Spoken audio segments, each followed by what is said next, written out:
भारतीय पौराणिक कथाओं में परशुराम भगवान विष्णु के छठे अवतार के रूप में प्रसिद्ध हैं। उनका जीवन अनेक उतार चढ़ावों और अनगिनत परीक्षाओं से भरा हुआ है। इस कथा का आरंभ होता है भगवान परशुराम का जन्म महान ऋषि जमदग्नि और माता रेणुका के घर हुआ। उनके चार बड़े भाई थे जो सभी युद्ध कला में निपुण थे। जमदग्नि तपस्वी और गंभीर थे, जबकि रेणुका सौम्यता और धर्म का प्रतीक थीं। परशुराम का बचपन अद्भुत शिक्षा और संघर्षों के बीच बीता।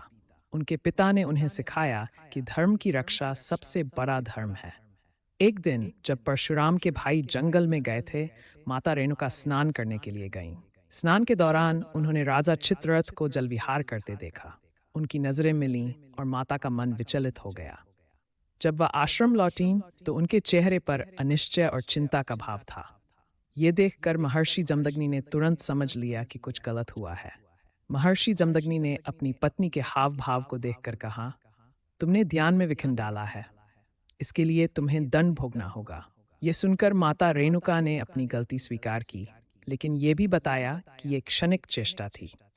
उन्होंने कहा, भगवान, मैं इसे स्वयं पर काबू पाने का प्रयास करूंगी। लेकिन महर्षि ने अपनी कठोरता दिखाई। महर्षि जमदग्नि ने अपनी बात को और आगे बढ़ाते हुए अपने चारों पुत्रों से कहा, तुम में से किसी को अपनी माता का वध करना होगा। यह सुनकर सभी भाइयों में खौफ और संकोच था। रुक्मवान, सुषेनु, वसु और विश्वावसु सभी ने पिता की आज्ञा का पालन करने से मना कर दिया। इससे महर्षि जमदग्नि का क्रोध और बढ़ गया। महर्षि जमदग्नि ने अपने पुत्रों को श्राप दिया, जिससे उनकी सभी विचार शक्तियां समाप्त हो गईं। यह सुनकर चारों भाई चुप हो गए और उस क्षण में उनके मन में एक डर समा गया। तभी परशुराम वहां आए। उन्होंने अपने भाइयों की स्थिति देखी और पिता के आदेश को मानने का निश्चय किया। परशुराम ने अपनी कुल्हाड़ी उठाई और माता रेणुका की ओर बढ़े।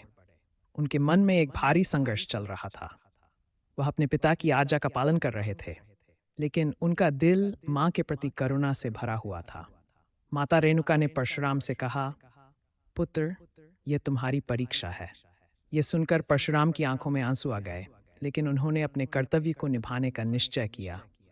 परशुराम ने कुल्हाड़ी को ऊपर उठाया और अपनी माता का गला काट दिया। यह एक भयावह क्षण था। जैसे ही यह कार्य पूरा हुआ, पूरे आश्रम में सन्नाटा छा गया। माता रेणुका का शरीर गिर गया और परशुराम के मन में एक गहन दुख की लहर दौड़ गई। इस कार्य ने उन्हें अंदर से तोड़ दिया था। महर्षि जमदग्नि ने अपने पुत्र की यह अद्भुत भक्ति देखी और उन्हें प्रसन्न होकर वर मांगने के लिए कहा।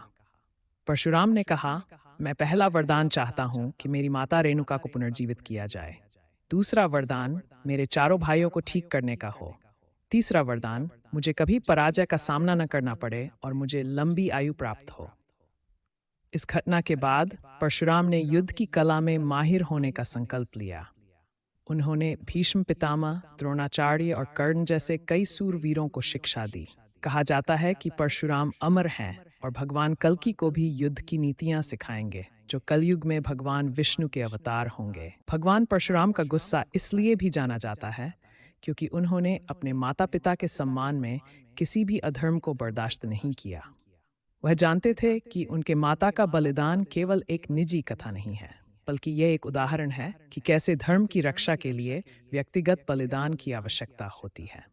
परशुराम ने अपने माता का वध करके ये दिखाया कि जब बात धर्म की आती है, तो व्यक्ति को कठिन निर्णय लेने पड़ सकते हैं।